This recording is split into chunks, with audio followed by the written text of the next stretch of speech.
si l'on parlait de ce que l'on ne s'est jamais dit? Arracher la parole au silence. Alors que le soleil se lève sur le jardin de mes peurs, de l'ignorance.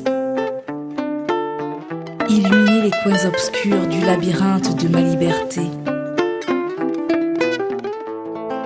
Si maman m'avait dit. Bonjour amis du jour, bonsoir amis du soir, c'est Diane Audrey, bienvenue sur mon podcast Si maman m'avait dit, un podcast qui nous invite à nous découvrir et à nous connecter à l'essentiel. Je crois que nous avons tous eu ce moment où on aurait aimé que maman nous dise ce petit quelque chose. Merci pour tous vos commentaires, pour toutes vos belles énergies. Vous avez été nombreux à écouter nos précédents épisodes et je ne peux que vous remercier, et mon équipe aussi d'ailleurs. Pour rappel, vous pouvez soutenir le podcast sur la plateforme Tipeee en tapant dans la barre de recherche Si maman m'avait dit, mais comme à mon habitude, je partagerai le lien dans la présentation. Je profite aussi pour vous rappeler que le podcast est disponible sur toutes les plateformes Google, Spotify, Apple, Anchor qui nous hébergent. Aujourd'hui, mon invité est Elikia. Bonjour Elikia. Bonjour. Comment tu vas? Très bien, et toi? Ça va. Alors juste pour nos auditeurs, je ne connais pas Elikia. On a décidé pour que l'échange soit interactif, simple, de se tutoyer. Et donc Elikia, est-ce que tu peux en tout cas nous répondre à la traditionnelle question, qu'est-ce que tu aurais aimé que ta maman te dise? J'aurais aimé que ma maman me dise, ma chérie, ne prends pas tout sur toi, mais on va dire mes décisions, mes choix ne doivent pas avoir un poids sur toi, ne doivent pas t'influencer, mais te mettre mal ou t'embrouiller, quelque chose comme ça. Mais le problème, c'est que ma mère me dit souvent ça aussi. Mais j'aurais aimé qu'elle me dise mes problèmes ne sont pas tes problèmes, mes angoisses ne sont pas tes angoisses, et mes erreurs ne sont pas tes erreurs. Voilà ce que j'aurais aimé qu'elle me dise, plus souvent en tout cas. Alors, à quel moment de ta vie tu as eu l'impression que les problèmes de ta mère, ses angoisses, se répercutaient sur toi? Je crois que ça a commencé quand j'étais pas très petite, mais genre vers l'âge de peut-être 8 ans, 9 ans. Elle avait fait certains choix qui, en fait, vu que je suis une personne, je suis une sorte d'éponge. C'est-à-dire que si je vois une personne qui est triste ou qui est pas bien, ça va directement m'impacter. Et là encore plus, vu que c'était ma mère, je sais pas, certains choix, bon, je suis pas sûre que je pourrais en parler là maintenant, mais je la voyais prendre des choix, prendre des décisions, et je me disais, mais est-ce que c'est normal? Ou à 8 ans, 9 ans comme ça, et je la voyais qu'elle était pas bien, du coup ça m'impactait beaucoup. Est-ce que tu peux, par exemple, sans rentrer dans différents détails, nous donner un exemple d'une décision qu'à 8 ans, d'une action que ta mère a fait, ou à 8 ans tu t'es dit « Ah, c'est bizarre ». Ma mère elle a jamais été mariée, mais ma mère a eu beaucoup de relations avec beaucoup d'hommes, et du coup, le père qui m'a élevée n'était pas forcément au courant de ces relations-là. Du coup, moi, en tant que petite fille, je voyais ma mère avec plusieurs hommes, tout en sachant qu'elle était toujours avec mon père. Du coup, c'était un peu particulier, on va dire. Et du coup, je me sentais aussi obligée de pas forcément tout dire à mon père. Enfin, c'était vraiment particulier. Du coup, là, déjà, dès 8 ans, 9 ans, on entre dans comme une vie cachée de sa maman, qu'on n'est pas censé... on n'est pas censé être dans un secret avec ses parents. Du coup, c'est ça. C'est là où je dis que les problèmes de ma mère ou les choix de ma mère m'impactent directement. Tes parents vivent ensemble? Non. D'accord. Ton père vit dans un autre pays? Mon père vit au Cameroun actuellement et ma mère vit en France, ouais. D'accord. Donc tes parents sont toujours ensemble? Pas du tout. Ils se sont séparés... C'était une relation assez tumultueuse. Ils se sont séparés, on va dire officiellement, c'est fini. Je dirais 2007, 2006, non. Mon petit frère est né en 2006, donc je dirais 2005. En 2005, c'était vraiment fini entre eux deux.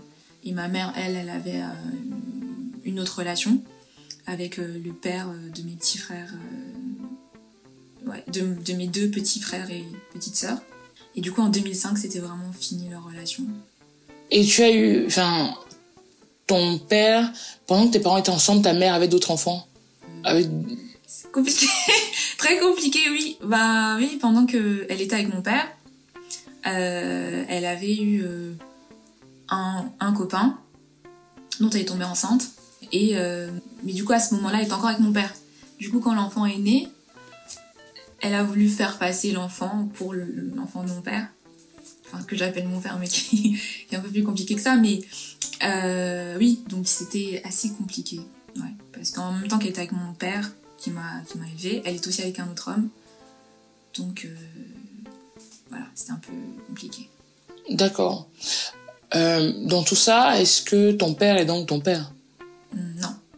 Mon père, que j'appelle mon papa aujourd'hui, avec qui je parle et tout, c'est pas mon père biologique. Mais c'est l'homme qui m'a élevée. Et il le sait? Non.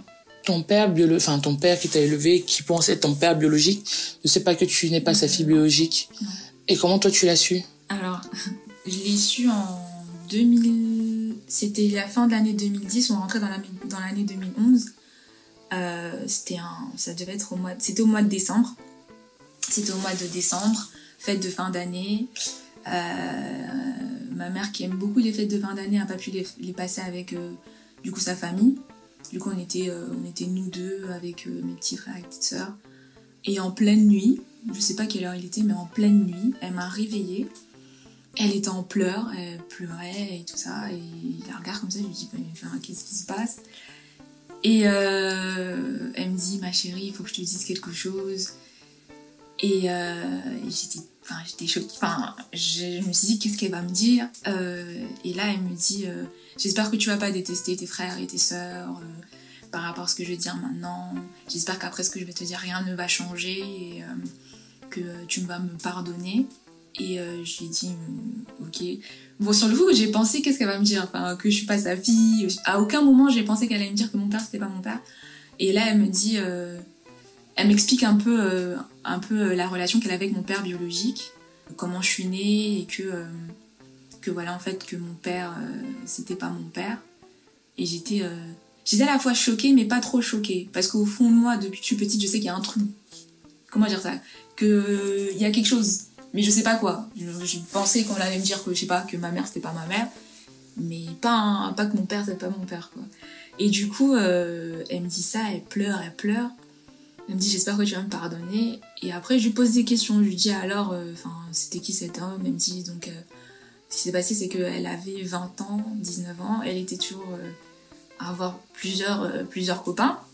Et à ce moment-là, elle avait mon père biologique comme copain et mon père qui m'a élevée. Et du coup, pendant que mon père, parce que mon père se déplaçait beaucoup, pendant que mon père se déplaçait... Pendant que mon père se déplaçait beaucoup, il voyageait beaucoup, elle avait son copain au Cameroun avec qui elle était, qui était beaucoup plus âgé que elle, et du coup elle est tombée enceinte de lui. Elle lui a dit qu'elle était enceinte de lui, et lui, comme lui il était déjà dans une autre relation aussi, et apparemment il était sur le point de ce qu'on appelle au Cameroun taper à la porte. Donc il était fiancé et ou quelque chose comme ça. Toquer. Voilà, de toquer à la porte. Et du coup, il lui a dit, c'est pas possible en fait. Moi, là, ma famille va rencontrer ma fiancée, donc non, c'est pas possible. Si tu veux, je te donne l'argent pour que tu ailles avorter, mais moi, je veux pas de cet enfant. Et du coup, elle lui dit d'accord. De toute façon, moi, j'ai aussi un autre copain et voilà. Et du coup, elle a pris l'argent de l'avortement. Ce qu'elle m'a expliqué, c'est qu'elle a pris l'argent et qu'elle a dit à sa sœur, une de ses sœurs, oui, je vais aller me faire avorter, faut que tu m'accompagnes. Et elle me dit, ce que ma mère me raconte, c'est que quand elle est partie, du coup, elle allait avorter, c'est qu'elle a pris l'argent de l'avortement. Je sais pas comment ça se passait à l'époque, mais en tout cas, elle voulait aller avorter. Et apparemment, ça s'est pas passé comme ça devait se passer. Et au final, elle a pas avorté. Et c'est ça qu'elle me racontait, et voilà. Et oui, du coup, quand elle m'a dit ça, j'avais quel âge? J'avais en 2000, on rentrait dans la 2000, je vais avoir 15 ans. Je venais d'avoir 15 ans. Du coup, j'étais un peu choquée. C'était... Un peu ou beaucoup? Enfin, si, j'étais totalement choquée, mais je sais pas comment dire ça, mais... Je crois que j'ai pas eu de réaction. J'arrive même pas à me souvenir d'une réaction incroyable où je pleurais, où j'étais énervée. J'étais vraiment froide, je crois. Elle me disait ça et je la regardais comme ça, je dis d'accord. Et puis le problème, c'est que c'est pas un problème, mais toujours dans cette idée-là, je la rassurais. Je lui dis non, c'est bon, ça va aller, t'inquiète pas. Non, c'est toi qui l'as rassurée finalement. Voilà, c'est ça. Finalement, c'est moi qui l'a rassurée, qui disait non, ça va aller. T'inquiète pas, enfin, je lui dirai pas à papa parce que je sais que ça va lui faire du mal. Et que de toute façon, ça va rien changer pour Curtis et Priscilla parce que, enfin, du coup, mes petits frères, c'est pas grave. Parce que ça va rien changer pour eux parce que je les aime de tout mon cœur et je vois pas pourquoi ça changerait quoi que ce soit. Et après, je lui ai posé la question, est-ce que t'es encore en contact avec cet homme-là? Elle me dit non. Elle me dit, est-ce que t'aimerais le rencontrer? J'ai dit que, enfin, sur le coup, je lui ai dit, je sais plus ce que je lui ai dit, mais enfin, je voulais pas trop chercher à savoir. Mais dans ma tête, je me disais, mais c'est incroyable. C'est incroyable. Donc après, j'ai digéré le truc. T'as fallu combien de temps pour digérer? Même encore aujourd'hui, je digère encore. Je digère encore. Au début, c'était vraiment... C'était donc 9 ans après, hein? Oui, c'était il y a 9 ans. C'était il y a 9 ans. 9-10 ans. Ouais, c'était il y a 9 ans. Il y a 10 ans même. C'est en 2010. On rentrait dans l'année 2011, c'était il y a 10 ans. 10 ans. Ben, sur le coup, face à elle, j'essaierais vraiment de la rassurer, de lui dire que c'est pas... Enfin, pas que c'est pas grave, mais que... Voilà, c'est la vie et que... Je suis contente qu'elle me l'ait dit.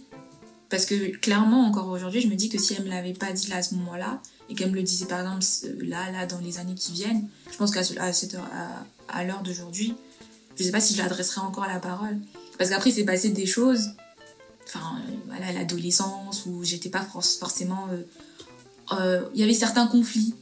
Et c'est vrai qu'après ça, il y a eu certains conflits. Enfin, par exemple, elle était très portée dans la religion, et moi, pas trop. En tout cas, j'aimais pas la façon dont elle insérait la religion dans ma vie. Et du coup, j'étais très énervée. Mais à aucun moment, je me suis dit... je sais pas, quelqu'un, on va dire, je sais pas, peut-être de très énervé pourrait se dire, ouais, je vais aller tout dire à mon père, parce qu'elle m'énerve, parce qu'elle me... Je sais pas, je suis en colère contre elle, donc je vais me venger. Mais à aucun moment. Du coup, même encore aujourd'hui, pas que si je lui en veux, parce que même après, des fois, quand j'ai réfléchi, je me dis, je sais pas si elle m'a dit ça pour moi ou si elle a dit ça pour elle. Parce qu'au même moment où elle me dit ça, c'était un moment où elle était... je crois qu'elle elle parlait beaucoup avec son pasteur, des trucs comme ça. Ah oui. Et je pense que son pasteur lui a dit... Enfin, elle a dû tout dire, tous ses secrets peut-être à son pasteur. Et son pasteur lui a dit, oui, ce point-là, il faudra en parler aussi à votre fille. Et je sais pas du coup si elle l'a fait pour moi, pour que je connaisse la vérité, pour que je puisse me construire, ou si elle l'a fait plutôt pour elle, pour se dire ok, moi j'ai dit toute la vérité à ma fille, elle pourra pas m'en vouloir demain parce que voilà, j'ai fait ce que j'avais à faire. Alors, tu parles de construire, comment se construire avec ce secret? C'est le secret de ta vie? Ce que j'ai fait, c'est que on entrait dans l'année 2011, il me semble que l'année après, ou 1 an ou 2 ans après, elle m'a dit qu'elle avait pris contact avec lui. Et du coup, elle avait dit, je lui ai dit la vérité. Elle sait que tu es son père biologique. Et elle m'a dit, est-ce que si tu veux lui parler, voici son numéro. Du coup, il me semble que c'est lui qui m'a appelée.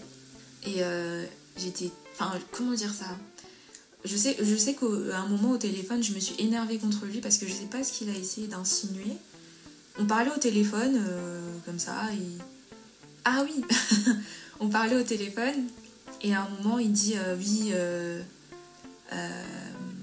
j'avais dit à ta mère, quand elle m'a dit qu'elle était enceinte de toi, que non, je ferai tout pour t'élever, s'il faut même que j'aille vendre les arachides pour t'élever, pour te nourrir, il n'y a pas de souci, je le ferai. Et là, je me suis énervée, je me suis dit, mais tu mens en fait, c'est pas ce que ma mère m'a dit. Ma mère m'a dit que tu lui as donné de l'argent pour qu'elle aille avorter. Il Il me dit non, c'est faux, elle ment et tout, c'est pas vrai, jamais de la vie, j'aurais pu lui dire ça. Et puis là j'ai totalement perdu. Enfin, après, moi, à cet âge-là, moi, ma mère, ce qu'elle me dit, je prends argent pour argent comptant. C'est ce que ma mère me dit, c'est la vérité. Et lui, il peut que me mentir. Et au final, j'ai compris qu'il mentait beaucoup aussi. Et et du coup, j'ai très, très énervé. Je lui ai dit que de toute façon, vous êtes que mon père biologique. Parce que je vous voyais, même encore aujourd'hui, quand je suis en contact avec lui, quand j'étais encore en contact avec lui, je le vous vois. Parce que je me vois pas le tutoyer parce que je le connais pas en fait. Et du coup, oui, je le vous voyais, je lui dis oui, vous êtes mon géniteur. Je vous remercie de m'avoir donné la vie, mais ça s'arrête là, quoi. Je veux pas... À cette époque-là, donc en 2012, je voulais pas forcément avoir de relation avec lui, vraiment pas du tout, parce que ça m'intéressait pas. Et parce que je pensais à mon père, que j'avais l'impression de complètement trahir, parce que pour mon père, je suis la prunelle de ses yeux, il m'appelle mon trésor, donc c'est pour dire à quel point je suis une petite chose, je suis tout pour lui. Et je me voyais pas avoir une autre relation avec un homme qui lui est juste on a juste les mêmes gènes, quoi, on a juste le même ADN. Et du coup au téléphone, je m'étais très énervée, et puis après j'ai coupé parce que ça servait à rien. Plus tard, il a eu ma mère au téléphone qui disait ah oui, par contre elle a vraiment ton caractère, c'est vraiment pas une personne qui se laisse faire, tout ça. J'ai dit voilà. Et par la suite, je voulais dire un truc et j'ai oublié. Mais oui, le Graal, c'est qu'en fait, cet homme-là que je pensais qu'il ne m'avait jamais rencontré, je pensais même qu'il pensait que j'existais pas. En fait, il a toujours su que j'existais, il a toujours su... il m'avait même rencontré quand j'étais petite. C'est-à-dire que ma mère est arrivée en France dans les années 90 et on vivait dans une petite ville en Alsace. Et à ce moment-là, lui aussi, apparemment, il venait se chercher en Europe. Et il est arrivé dans cette ville-là, parce qu'il est resté en contact. Ils sont restés en contact, c'est pareil fou encore, mais ils sont restés en contact. Et du coup, quand il est arrivé, ma mère l'a hébergé chez nous. J'avais quel âge? Je devais être à l'école maternelle, je devais avoir peut-être 4 ans ou 3 ans maximum. Ouais, 4 ans ou 3 ans maximum. Et elle me dit qu'en fait, oui, il est venu à la maison, il est resté peut-être quelques jours comme ça. Et même, il t'accompagnait à l'école et tout.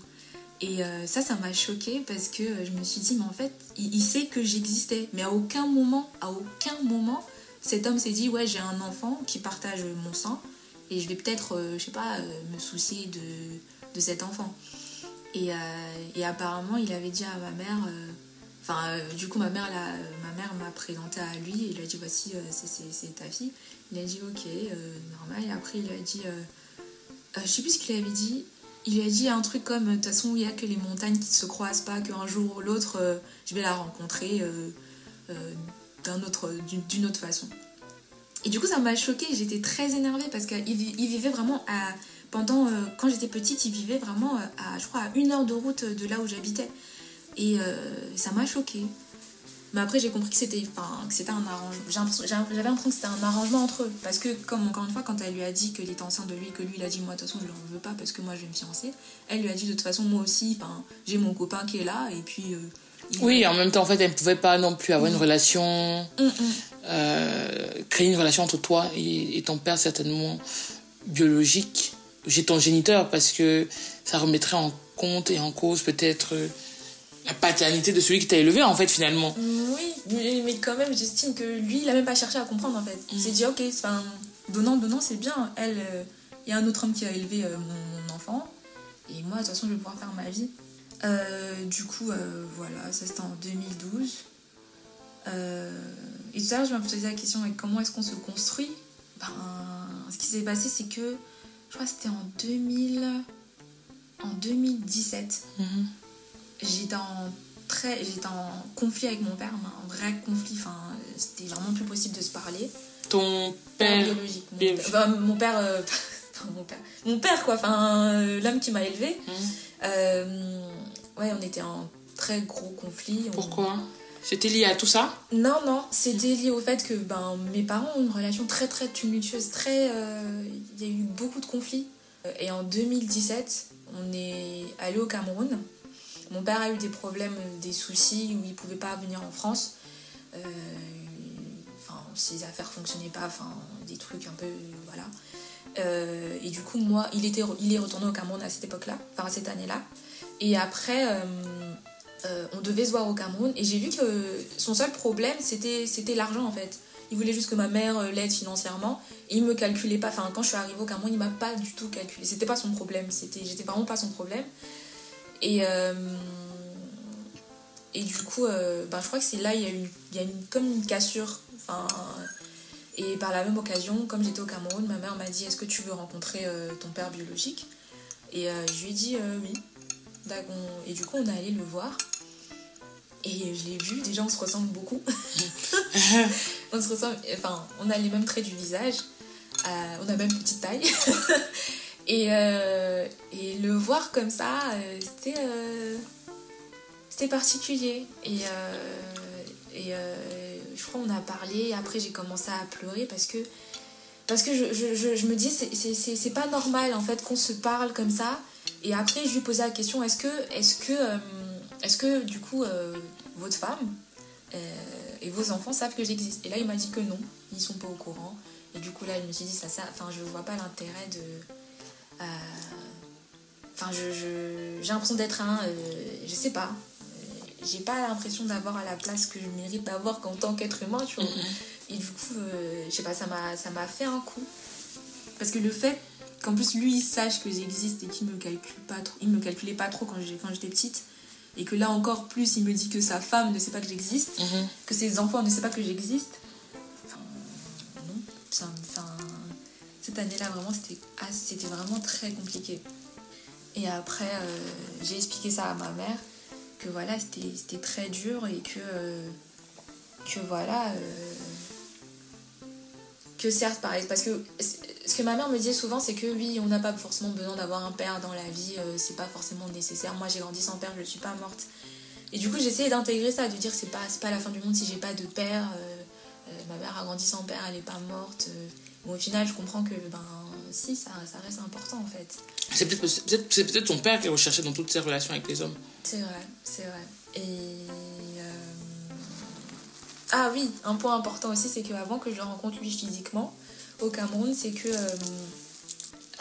à un moment donné, il y avait l'une de ses cousines, parce que certes sa femme, ses enfants ne savent pas que j'existe, mais apparemment il y a l'une de ses cousines qui sait que j'existe, et qui elle est venue me parler sur Facebook. Elle était la cousine de mon père biologique, qu'elle voulait renouer contact avec moi malgré ce que mon père biologique a fait. Et moi au début j'étais pas trop réceptive, puis après j'ai commencé, et comme je suis quelqu'un on va dire, je sais pas si je suis très polie, très respectueuse, du coup même si je me disais qu'elle a pas de légitimité à venir me parler, je restais courtoise et polie avec elle, je lui disais voilà, je lui répondais quand elle m'envoyait des messages, tout ça. Mais j'avais du mal, et je sais qu'en 2017, avec mon père qui m'a élevée, ça allait pas trop. J'ai cherché à avoir pas une relation, mais j'ai cherché un peu à comprendre qui était cet homme, mon père biologique. Et du coup, je lui ai envoyé des messages, et je lui disais oui voilà, vous êtes mon père biologique, du coup il faudrait bien que je connaisse un peu votre histoire, parce que moi plus tard, quand j'aurai mes enfants, mon mariage, tout ça, je voudrais quand même transmettre une part de ça à mes enfants. J'aimerais leur expliquer d'où est-ce qu'ils viennent, qui étaient leurs arrière-grands-parents, tout ça. Et du coup, je lui ai posé des questions, je lui ai dit voilà, est-ce que vous pouvez m'expliquer un peu d'où est-ce que vous venez, de quelle famille, qui étaient vos grands-parents, histoire de comprendre, parce que en 2017, je cherchais beaucoup à me comprendre, à savoir d'où est-ce que je venais.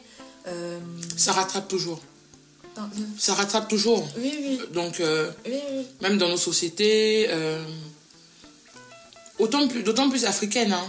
Ta lignée a de l'importance pour comprendre tes réactions. Exactement, c'est ça. C'est très important. C'est exactement ça. Et du coup, parce que lui, justement, ce voyage au Cameroun en 2017, c'était vraiment un retour aux sources. Même si j'étais déjà allée au Cameroun avant cette date-là, en 2009, mais c'était pas pareil. Mais là, en 2017, j'avais vraiment besoin de me ressourcer, en fait, de connaître l'histoire de mes ancêtres, de connaître tout ça. C'était vraiment important pour moi. Et c'est pour ça que j'ai fait cette démarche-là auprès de lui, pour comprendre. Et il m'a expliqué, du coup, il m'a envoyé un mail avec toutes les explications. Et je pense que c'était vraiment tout ce que je recherchais. Mais après, je pense que lui, il a un peu pris la confiance. C'est-à-dire que vu que je lui posais des questions, il m'envoyait un peu plus de messages, voulait savoir comment j'allais, qu'est-ce que je faisais dans la vie, tout ça. Bon, je répondais poliment, en toute courtoisie. Mais après, je me suis réconciliée avec mon père et du coup, je trouvais ça pas sain. Mais même, quand même, je restais en contact avec lui. Mais cet été, là, en 2020, il a eu enfin pas un comportement vu que c'était par téléphone, mais il a eu des réactions que j'ai pas du tout appréciées. Parce que je pense qu'il a vraiment pris la confiance, comme si tout allait bien, comme si on était vraiment une vraie relation père-fille. Et il commence à m'envoyer des messages, par exemple, oui, je comprends pas pourquoi tu m'as pas envoyé de messages depuis tant de semaines, c'est pas normal. Et je me suis énervée, je me suis dit, excusez-moi, mais certes, oui, vous êtes mon père biologique, mais on n'est pas dans une relation père-fille normale en fait. Vous pouvez pas m'envoyer des messages comme ça pour me dire que vous avez pas eu de mes nouvelles tant de semaines et que c'est pas normal. Puis je vous rappelle juste qu'en fait, je suis née et vous m'avez pas calculé un seul moment, donc je vous dois rien en fait. Si je veux pendant 2 ans je vous parle pas, je suis pas obligée de vous parler en fait. Et du coup lui-même l'a pris mal, il commence à me dire que oui, faut pas me parler comme ça. Limite il voulait me dire oui je suis ton père, et je vais entre guillemets recadrer, lui dire non en fait, ça se passe pas comme ça. Vous pouvez pas m'envoyer des messages quand vous voulez, vous pouvez pas faire comme si tout allait bien, c'est pas possible. Et voilà. Et sa cousine aussi qui m'envoyait des messages pour me dire oui, elle m'a dit quoi ? Elle m'a dit oui, notre grand-mère s'est baptisée ou je ne sais quoi. Je lui ai dit, je suis désolée de vous dire ça, mais c'est pas notre grand-mère en fait. Cette grand-mère-là, c'est même pas que j'existe. Donc vous pouvez pas dire que c'est ma grand-mère ou quoi que ce soit, c'est pas possible. Ma grand-mère, du côté de mon père, elle est décédée il y a de ça 5 ans. Donc non. C'était vraiment très bizarre et c'est là c'est cette année que je lui ai envoyé un message. Je lui ai dit que c'est bien beau, voilà, je sais que vous existez, c'est bien. Maintenant, vous m'avez dit d'où est-ce que vous venez, etc. J'ai pris les informations dont j'avais besoin. Mais moi, je veux pas avoir de relation... Parce que votre relation, elle est pas saine. Parce que, encore une fois, dans votre famille, on ne sait pas que j'existe. À part une cousine qui apparemment doit être votre confidente que j'existe. Mais vous ne me donnez pas la place que je mérite. Et moi, je veux pas être un secret. Je veux pas être un truc qu'on cache comme ça.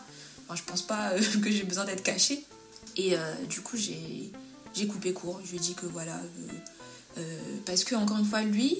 Quand il venait dans ma vie, je sais pas pourquoi est-ce qu'il venait dans ma vie. Je sais pas s'il venait dans ma vie pour avoir une vraie relation père-fille ou s'il venait dans ma vie parce que lui il vit au Cameroun et que moi je vis en France. Peut-être qu'il se dit qu'un jour ma fille qui vit en France, elle va peut-être venir m'aider ou aider ses petits frères et ses petites sœurs. Mais à aucun moment, non en fait. Non. Parce que des fois il m'envoie des... En plus le pire c'est que des fois il m'envoyait des photos de son fils avec du coup les enfants, son fils et ses enfants. Comme si en fait j'étais comme si je faisais partie de la famille, alors que lui-même cet homme-là qui est censé être mon grand frère du coup ne sait même pas que j'existe. Donc je trouvais que c'était de la mascarade, ça n'avait pas de sens pour moi. Ça n'avait vraiment pas de sens. Avant de continuer, en revenant à ta relation avec ta mère, parce qu'à la fin de la journée tu peux en vouloir aux hommes de la terre, c'est sa mère qui a fait un choix. Qui a changé et qui change ta vie. Enfin, tu es encore tellement jeune et finalement tu ne sais pas, peut-être pas aujourd'hui tout ce que ça peut représenter d'avoir vécu ça. Tu n'es pas maman, tu n'es pas mariée, je ne sais pas, en tout cas je ne sais pas, mais ta conception du couple. Est-ce que déjà, avant de revenir même à ta maman, comment tes relations avec les hommes se sont dessinées et se dessinent? Du coup, grâce à ma mère, ce qui est bien, c'est que je pense que ma mère, peut-être que dans ses relations, c'est vrai que parce qu'elle a cumulé vraiment beaucoup de relations avec les hommes, mais grâce à ma mère, en fait, je sais que c'est... Comment dire ça ? J'ai appris des erreurs de ma mère, on va dire. Parce que pour moi, pas que l'homme est accessoire, mais avoir une relation, être en couple, c'est pas essentiel. C'est pas... je peux rester célibataire. Enfin, je suis restée célibataire. J'ai eu ma première vraie relation de couple à 21 ans, 22 ans. Donc pour moi... c'est pas... je sais pas, je peux être célibataire, c'est bien, je peux être en couple, c'est bien aussi. Je vois pas le célibat comme comme la fin du monde, et je vois pas le couple comme une fin en soi, ni le mariage comme une fin en soi. Et du coup, grâce à ma mère, elle m'a beaucoup dit que comment dire ça, je sais pas si c'est bien ou c'est mal, mais elle m'a beaucoup dit que voilà, les hommes, ça vient, ça va,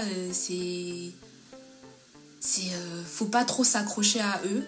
Ils sont pas le centre du monde. Faut pas. Elle me dit toujours un truc. Elle m'a dit en plus il y a quelques jours aussi, c'est qu'il faut toujours être dans une relation avec un homme qui t'aime plus que toi tu l'aimes. Des choses comme ça, Ça, c'est ce que beaucoup de mamans africaines disent. Hein. Entre ce qu'on dit et la réalité, certainement beaucoup de personnes qui écoutent, ma mère, mes tantes, tout le monde dit toujours ça, d'être avec... mais je crois que on ne compare pas l'amour. On donne. Que ce soit une homme ou une femme. Je pense pas que ce soit spécialement intéressant de s'asseoir et de se demander si la personne en face de nous aime plus. Parce qu'il y a différents modes, il y a le langage de l'amour. Il y a une personne qui peut avoir l'impression de te donner le monde entier, le ciel. Et toi, comment tu le reçois, c'est une fourmi dans une botte de foin, quoi. Donc je pense pas que... En tout cas, je ne suis pas sûre que ce soit spécialement cette phrase que les mamans et tatas disent. Certainement pour se rassurer, parce que elles estiment que les hommes ne sont pas toujours sérieux. Donc elles se disent que bon, si tu te mets avec un homme qui t'aime plus, il va faire quand même le minimum. Mais je ne sais pas si notre génération, de par nos cultures plurielles, on peut être comme ça. Je pense que je ne sais pas.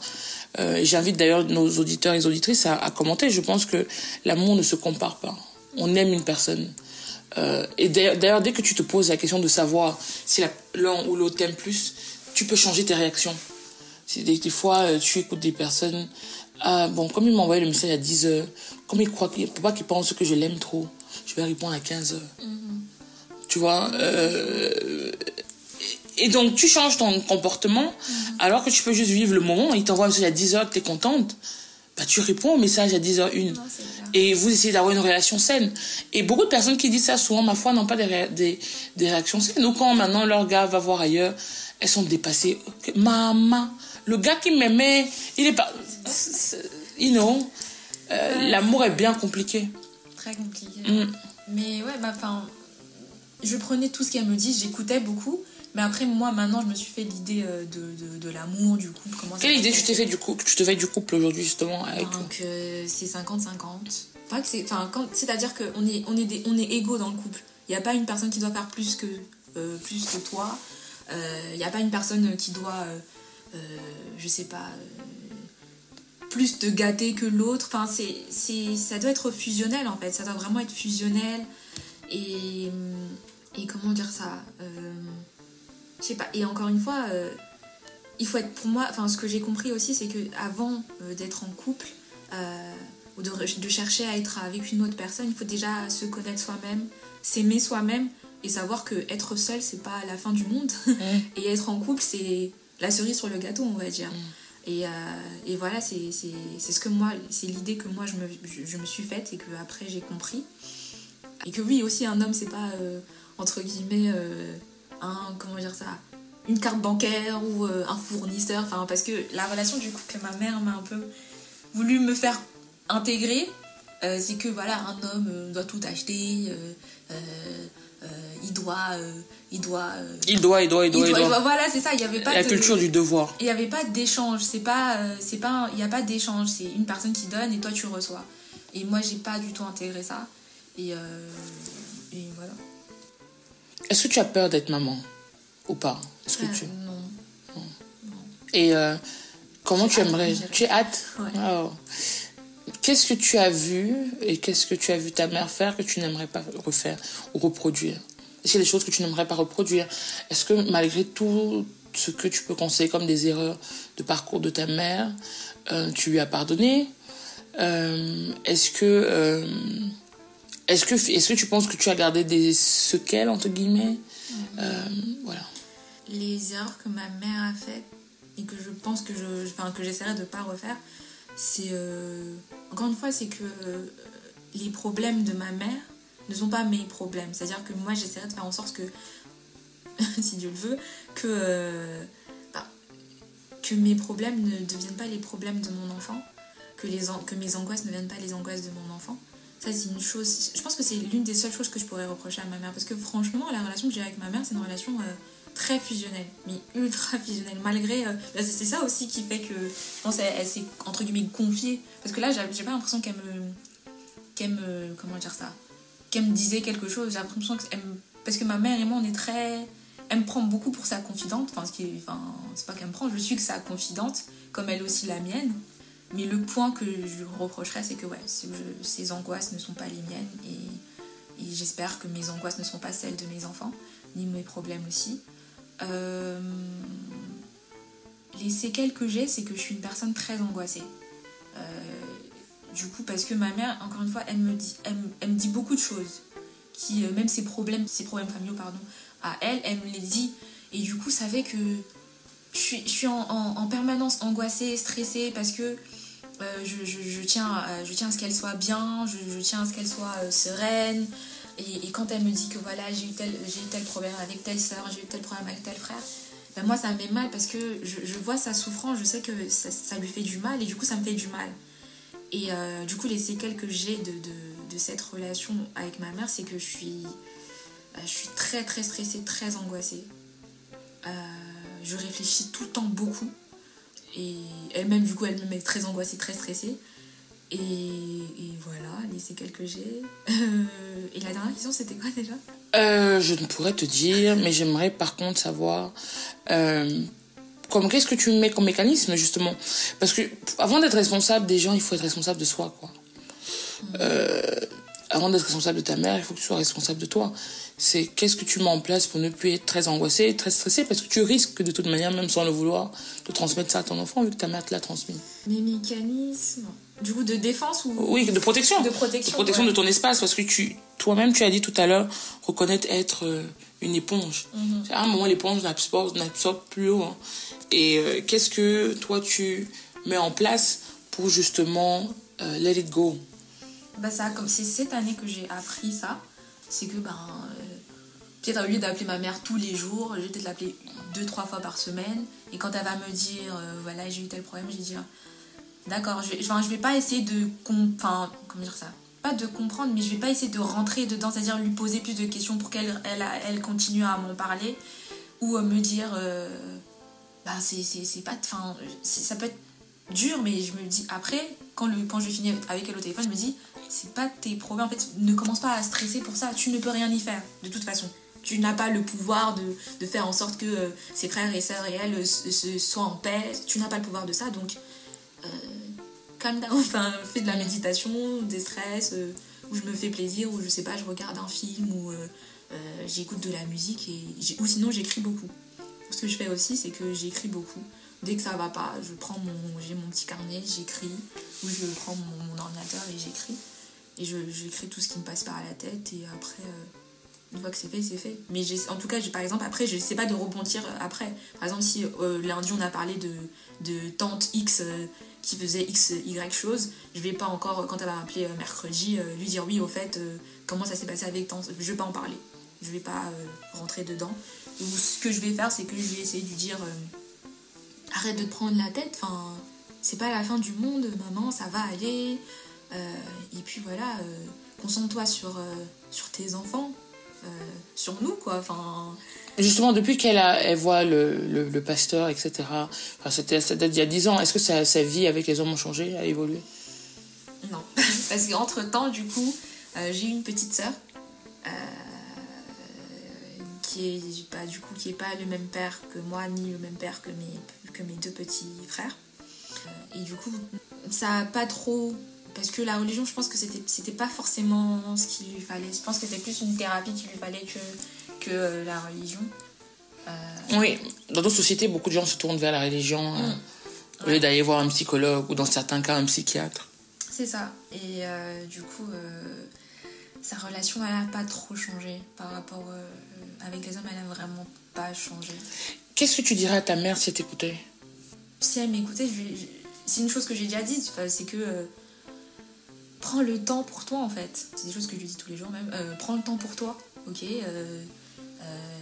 va, je sais pas, médite, arrête de penser à tes frères et sœurs, à ta famille, du coup à sa famille. Prends le temps pour toi, ressource-toi, fais la paix avec toi-même. Parce que souvent elle dit qu'elle fait la paix avec elle-même, mais je sais pas si c'est une vraie paix ou si c'est vraiment réel. Mais prends le temps pour toi en fait, vraiment. Et prends le temps pour te pardonner toi-même. Et pour pardonner, je sais pas, X, Y, Z qui t'aurait fait du mal. Mais réellement, cette fois-ci. Pas le pardon de l'église, oui, je t'ai pardonné après. Non, vraiment. Et fais table rase en fait. Ton regard de fille, d'enfant et de femme, qu'est-ce que tu penses que tous ces hommes venaient rechercher chez ta mère? Toutes ces relations, qu'est-ce que ta mère recherchait chez ces hommes? Est-ce que tu t'es déjà posé la question? Je pense que c'était la sécurité. C'était vraiment la sécurité. Et entre guillemets, l'amour, bizarrement, mais c'est beaucoup de sécurité et beaucoup de réconfort et d'amour. Parce que du coup, ce qui s'est passé avec moi, c'est-à-dire le fait que je sois née et que elle m'ait pas tout de suite dit que mon père c'était pas mon père, c'est un peu ce qui s'est passé aussi avec elle. C'est-à-dire que ma grand-mère, elle a été mariée à l'âge de 13 ans, elle a eu des enfants avec un homme qui est décédé par la suite. Puis elle a rencontré du coup mon grand-père, qui est le père de ma mère. Sauf que mon grand-père lui-même avait déjà une relation, il était déjà marié, il avait déjà des enfants. Et de cette relation est née ma mère. Mais par contre, on va dire sur l'état civil de ma mère, le nom de son père, le nom qu'elle a, c'est pas le nom de son père biologique, c'est le nom du mari décédé. Et du coup, c'était... je pense que ce que ma mère recherchait, c'était vraiment la sécurité, parce qu'elle n'a pas eu trop de relations avec son père biologique. Et ma grand-mère, d'une certaine façon, en fait, pas qu'elle rejetait, mais je pense qu'elle rejetait un peu ma mère. Elle essaie de la rejeter, elle l'a rejetée, mais elle essaie de la protéger en même temps. C'est-à-dire que ma mère n'a pas grandi avec ma grand-mère, comme mes oncles et mes tantes. Elle l'envoyait toujours chez des oncles, chez des tantes, dans X ou Y village. Donc ma mère n'a réellement pas grandi ni avec son père ni avec sa mère. Du coup, je pense que avec les hommes, elle a essayé d'avoir un réconfort en fait, une histoire de, je sais pas, un petit cocon. Et elle a encore des séquelles de ça encore aujourd'hui, parce que elle cherche éperdument à avoir un lien avec ses frères et sœurs qui ont pas du tout, qui ont du coup n'ont pas le même père qu'elle, et qui, je pense, la blesse encore aujourd'hui, parce que elle essaie de tout faire pour avoir leur amour en fait, pour avoir de leur amour, leur attention, leur affection d'une certaine manière. Du coup c'était un peu c'était comme une comment on dit ça, pas que c'était héréditaire, mais ce qui s'est passé avec ma mère, ce qui s'est passé avec moi, pardon, s'est passé avec ma mère. Et j'espère que de toute façon j'espère que ça va pas se passer avec mes enfants plus tard, mais j'espère qu'à partir de moi là, tu vas couper le cycle. C'est ça, c'était vraiment ça, c'est ça le mot que je cherchais, c'était vraiment un cycle en fait, j'avais l'impression. Et j'espère que je vais couper le cycle avec moi, parce que... Est-ce que tu as prévu de voir un psy pour faire oui, ça coûte cher. Mais j'ai vraiment prévu de suivre une thérapie, parce que je pense que c'est important, et il y a même des choses, je pense, qui sont enfouies encore en moi, que je j'arrive pas forcément à mettre des mots dessus. On arrive presque à la fin de notre échange. Tout à l'heure, tu as parlé du fait que ta mère t'a dit que ton père, ton géniteur, avait souhaité qu'elle avorte. Lui, t'a donné une autre version. Mm-hmm. Tu as dit deux choses. La première des choses, c'est que tu croyais ta mère, coûte que coûte. Et la deuxième des choses, c'est que tu t'es rendu compte que ton père, en fait, ton géniteur, montait aussi beaucoup. Mm-hmm. Alors, ma première question, c'est de savoir, est-ce que tu t'es sentie enfant non désiré à un moment, toi, en tant que... Parce qu'à un moment, tu as même dit que quand ta mère, elle a dit qu'elle allait te parler, tu t'es dit, elle va peut-être m'annoncer qu'elle n'est pas ma mère. Mm-hmm. Ça, elle va m'annoncer qu'elle n'est pas ma mère. mon géniteur a voulu qu'elle avorte. Est-ce qu'à un moment, dans ta construction, tu as eu l'impression d'être un enfant non désiré? Oui et non. Oui, pourquoi? Parce que justement, le fait qu'une personne ait voulu qu'on m'avorte, limite qu'on me tue, c'est un peu choquant. Et c'est un peu choquant, c'est totalement choquant. J'aime trop relativiser les choses, mais c'est très choquant de se dire qu'une personne a voulu votre mort, entre guillemets, clairement. Mais en fait, ça a été compensé parce qu'encore une fois, mon père qui m'a élevée, j'étais tellement son trésor que ça, on va dire, ça rééquilibre les choses. Parce que pour lui, je suis... je sais pas si je suis la prunelle de ses yeux. Si encore une fois, par exemple, il y a quelques jours, il me disait que oui, je t'ai pas eu au téléphone pendant une semaine, j'étais pas bien. Ou même ma mère, chaque année à mon anniversaire, me raconte toute l'histoire de ma naissance, comment dès qu'elle m'a vue, elle m'a aimée.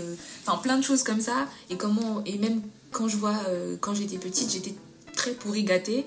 Vraiment, mes parents me couvraient vraiment beaucoup de cadeaux, tout ce que je voulais, on me l'achetait. Donc, c'est vrai que le fait qu'on ait voulu m'avorter, ça a eu un certain impact, comme si j'étais pas forcément désirée, mais il y a eu un rééquilibre avec mes parents qui, vraiment, quand on les entend, je suis leur plus que tous, je suis la prunelle de leurs yeux, je suis leur trésor, je suis tout pour eux, du coup ça équilibre les choses. D'accord. Est-ce que vous en avez reparlé avec ta mère de ça? Oui, on en parle souvent.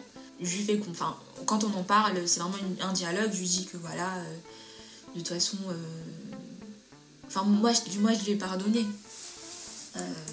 d'une certaine manière. Pourquoi d'une certaine manière? Parce que des fois, quand je suis en colère, je me dis, mais... En fait, d'une certaine manière, j'arrive même pas à lui en vouloir. Mais d'un autre côté, je lui en veux un peu. Parce que... c'est compliqué à gérer, en fait. Parce que je pense qu'elle s'est pas rendue compte qu'en me disant ça... Parce que des fois, quand je m'énerve, quand je suis en colère et tout, je me dis, elle se rend pas compte que ce qu'elle m'a dit, en fait...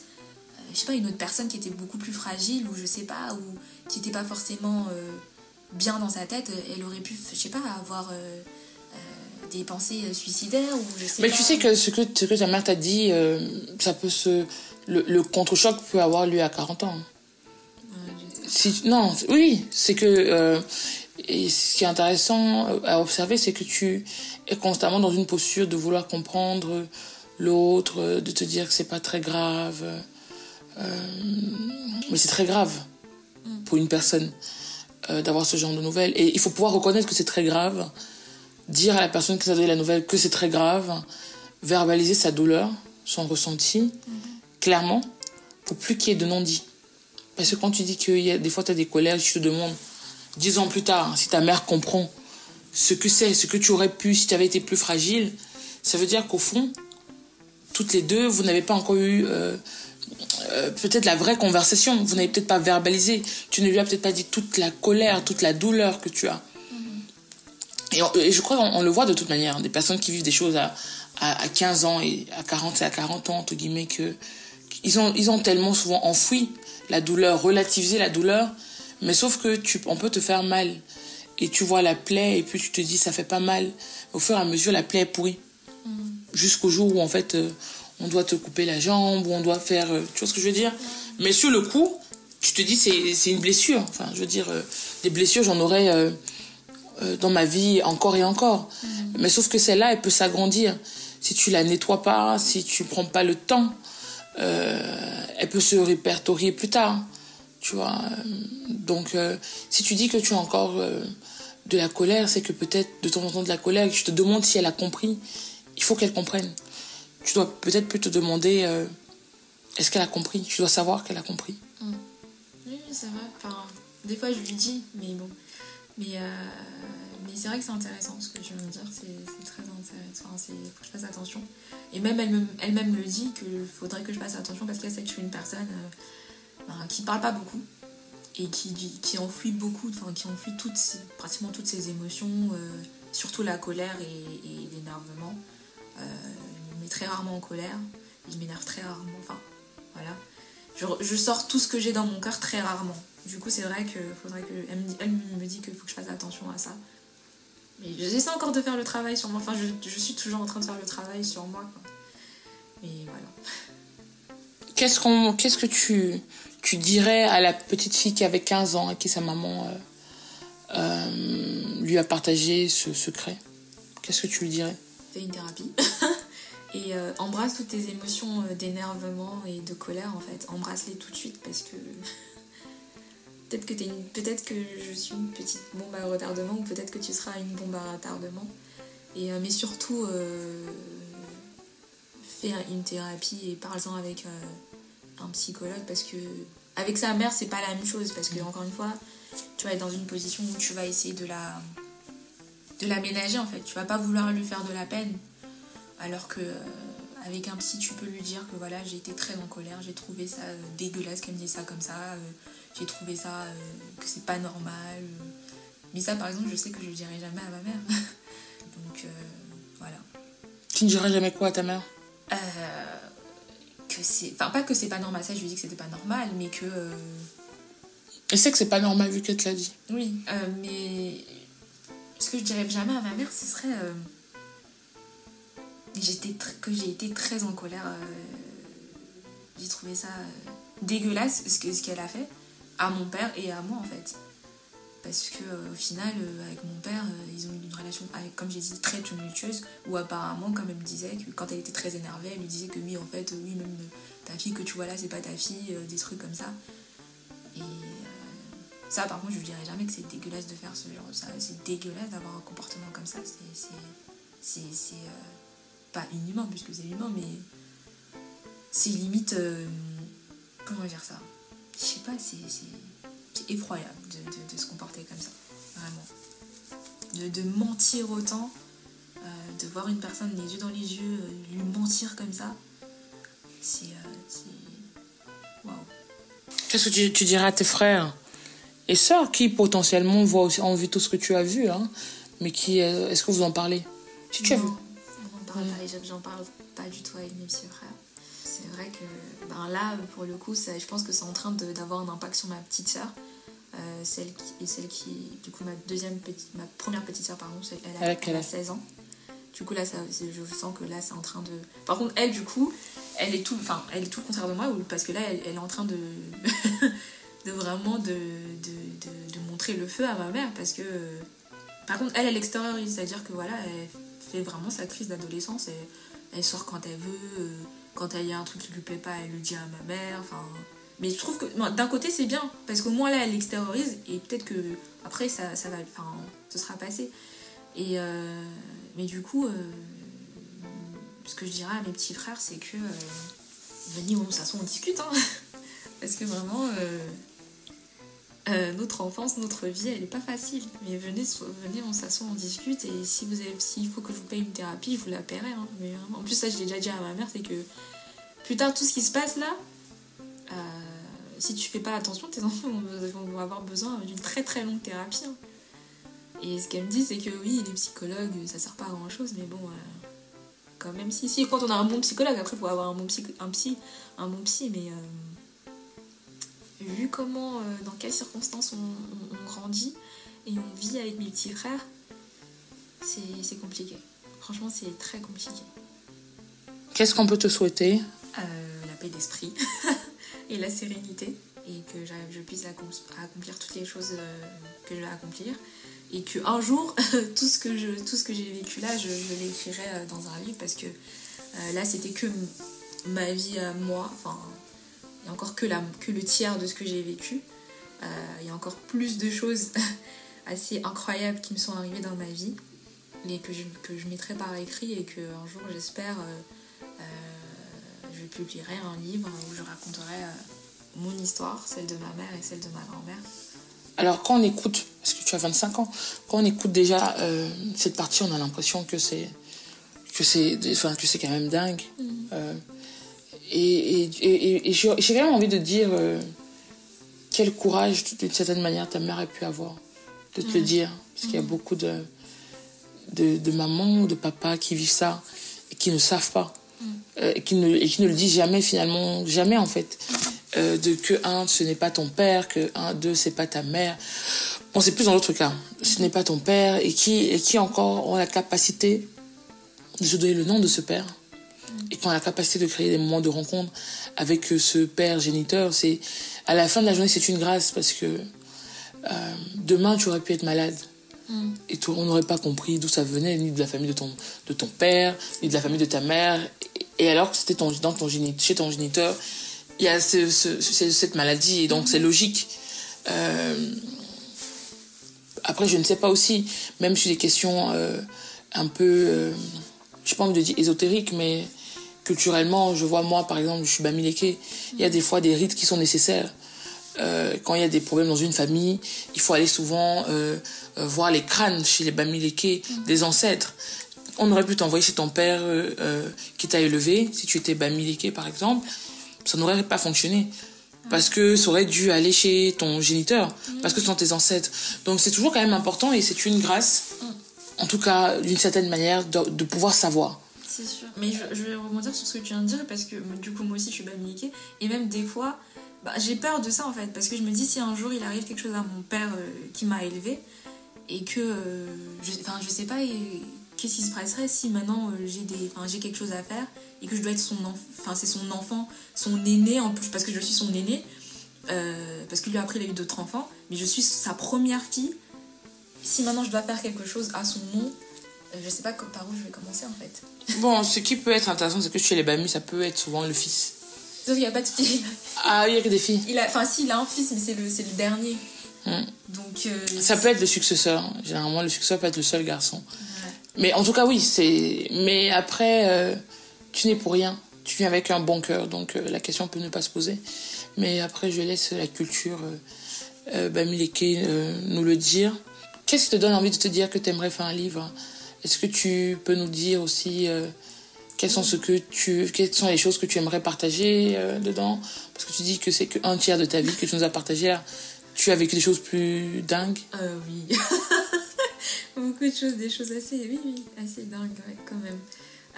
Ce qui me donne envie d'écrire et de publier un jour un livre, c'est justement que des personnes qui ont été dans ma situation, que ce soit par rapport à la révélation par rapport à mon père, que ce soit par rapport à la relation que j'ai eue avec ma mère ou ma grand-mère encore, j'aimerais que la personne qui, quand elle lit ce livre-là, se dit « Ok, ça arrivait à cette personne-là, elle s'en est sortie d'une certaine façon, pourquoi pas moi ?» C'est surtout ça, parce que des fois quand je dis à ma mère que je vais écrire un livre, c'est parce que je veux en fait, parce que j'aimerais moi qu'il y ait un livre où on parle de ça par exemple, où on parle que, je sais pas, qu'une jeune fille à 15 ans se rencontre, mais en fait, peut-être que ça existe, hein, mais peut-être une fille noire, camerounaise, bamileke, voilà, qui est écrit sur ça, qui dit que voilà, ça m'est arrivé, voilà comment je m'en suis en sortie, voilà ce que j'ai fait pour aller mieux. C'est vraiment ça que je veux, c'est vraiment que mon histoire puisse inspirer d'autres personnes, puisse toucher d'autres personnes et puisse apaiser en fait d'autres personnes. Et quand je dis que c'est le tiers de ce qui m'est arrivé, c'est que oui, je sais pas si je peux en parler maintenant, mais j'aurais pas le temps de tout dire. Mais par exemple, mon père qui m'a élevée, c'est aussi une relation. J'ai jamais grandi avec lui dans la même maison. On n'est jamais resté plus de 2 semaines dans la même maison parce qu'il faisait les allers-retours entre le Cameroun, même pas le Cameroun, il voyageait un peu partout et parce que c'était ce qu'on appelle au Cameroun un féman. Donc c'est ça aussi. Moi j'aimerais que, je sais pas si ça existe un livre où on parle, je sais pas si le terme existe, de la fémania, je sais pas, de comment est-ce que les enfants qui ont des parents qui ont été féman, comment est-ce qu'ils ont grandi, de savoir est-ce qu'ils savent ce que c'est même. Parce que moi quand j'étais petite, moi je voyais mon père qui voyageait partout et à l'école on me dit ouais, ton père fait quoi dans la vie? Je dis que mon père c'est un businessman puisqu'il voyage partout, et quand moi je lui posais la question, il me dit oui qu'il était dans l'import et l'export. Du coup tu grandis avec ça, tu dis ah c'est de l'import et de l'export, puis après petit à petit tu comprends que non, pas du tout.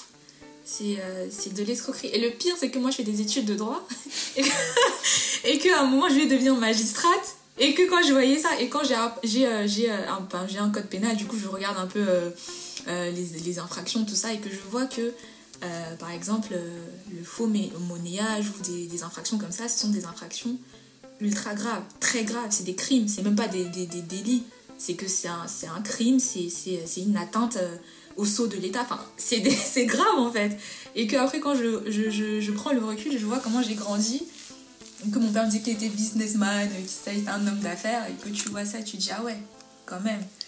Du coup, j'aurais aimé avoir un livre où quelqu'un me raconte ça, en fait. C'est quoi la fémania, pour ceux qui ne connaissent pas?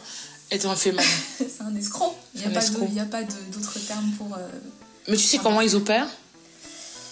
Parce qu'au Cameroun, on dit que les Camerounais, ils ont souvent des pratiques un peu mystiques qui font que tu... Non, là, c'était vraiment de l'escroquerie pure et dure. C'était des faux billets. Parce que quand j'étais petite, j'en voyais. C'est incroyable quand j'y pense. C'est que tu vois des faux billets partout chez toi. Tu vois ton père qui repasse des billets de 200 €. Enfin, des trucs de fou, quoi. Quand j'y pense, c'est un truc de dingue. Et d'ailleurs, un jour, ça lui a coûté la vie. Ça a failli lui coûter la vie. Parce qu'il s'est retrouvé dans une situation... où c'était entre la vie et la mort, et c'est ma mère qui l'a aidé après qu'ils s'étaient séparés. Enfin, franchement, comment est-ce qu'ils opèrent? Moi, ce que j'ai vu, c'était les faux billets déjà. Et je crois qu'à un moment, il y avait quoi c'est beaucoup les faux billets. Je crois qu'il y avait l'or aussi, mais je suis pas sûre de ça. Mais il y avait, en tout cas, ce que je me souviens, c'était des faux billets. Mais c'est quand même incroyable. Et c'est ça qui t'a donné envie de faire du droit ou pas du tout? Non, c'est pas ça qui m'a donné envie de faire du droit. Ce qui m'a donné envie de faire du droit, c'est que, encore un autre volet de ma vie, c'est que ma mère, quand elle est arrivée en France, elle a eu beaucoup de difficultés avec ses papiers. Je voyais aussi mes oncles et mes tantes avoir des difficultés administratives en général. Et puis quand je suis arrivée au collège, j'ai commencé à beaucoup lire, à beaucoup... ça reste un lien, mais c'est pas un lien direct, à m'intéresser à l'histoire des Afro-Américains. Et puis après, je voyais aussi, que les gens qui ont des connaissances, ou les gens qui réussissent, ou les gens qui arrivent à s'en sortir, c'est des gens qui connaissent à peu près le droit, en fait, qui connaissent à peu près comment le monde fonctionne. Et pour moi, pour comprendre comment le monde fonctionne, le droit, c'est l'un des piliers, en fait. Et du coup, c'est comme ça que je me suis retournée à faire du droit. Et puis après, j'ai vu que des gens beaucoup de gens qui faisaient de la politique faisaient du droit, parce qu'à un moment, je voulais aussi faire de la politique. Mais finalement, je ne veux plus du tout faire ça, mais c'est comme ça. C'est beaucoup de petits puzzles qui font que j'ai choisi de faire des études de droit. Alors, 2 dernières questions. Première question, comment tu te sens après cet échange? Un peu stressée, mais... Au début, j'étais pas stressée, mais là, je suis un peu stressée. Pourquoi? Parce que j'ai dit beaucoup de choses sur ma vie, que je pense que tout le monde ne sait pas. C'est-à-dire que même ma meilleure amie, par exemple, je sais pas tout ça de ma vie. Je pense qu'elle sait même pas elle sait rien du tout de tout ça de ma vie, par exemple. Mon copain actuel ne sait pas tout ça de ma vie. Ma mère sait ça, mais elle sait pas le point de vue que j'ai. Et c'est la première fois que je parle ouvertement de tout ça en un saut, parce que même ma cousine avec qui je suis très proche, qui connaît par exemple toute cette histoire de fémania que ma mère elle a eu plein de relations, ne sait pas non plus que mon père n'est pas mon père. Enfin, je sais que c'est pas tout le monde qui sait tout ça de ma vie, en fait. Est-ce que tu as des attentes après ce podcast? Pas forcément. J'espère que si je publie mon livre un jour, les gens l'achèteront, c'est tout. Même s'ils ne sauront pas que c'est moi actuellement qui parle, qui a publié ce livre-là. Oui, parce que tu as ton prénom et on a choisi de t'appeler Elikia. Oui. C'est un prénom que tu aimes bien. Oui. Pourquoi tu as voulu participer à Si Maman m'avait dit? Pourquoi j'ai voulu participer Parce que je pense que j'avais besoin de partager mon histoire d'une certaine façon. Et de partager, en fait... surtout ce point-là de ma vie, et ça correspondait totalement en fait à entre guillemets mon histoire, en fait. D'accord. Je crois qu'on a adoré t'écouter. C'est une histoire qui touche, mais tu as quand même un ton dans la voix qui est assez pétillant, donc on sait que ça va aller. Non, je suis confiante. Alors, chers auditeurs, donc nous voilà à la fin de cet épisode de Si Maman m'avait dit. en compagnie d'Elikia. J'espère que ces mots, son histoire, ses sourires, ses interrogations, ses doutes vous apporteront un peu plus de lumière. N'hésitez pas à nous donner vos feedbacks via notre compte Instagram ou en commentaire sur les réseaux sociaux, Twitter par exemple, en utilisant le hashtag « Si maman m'avait dit ». D'ici là, je vous dis à bientôt. Merci beaucoup. Merci Elikia. Merci.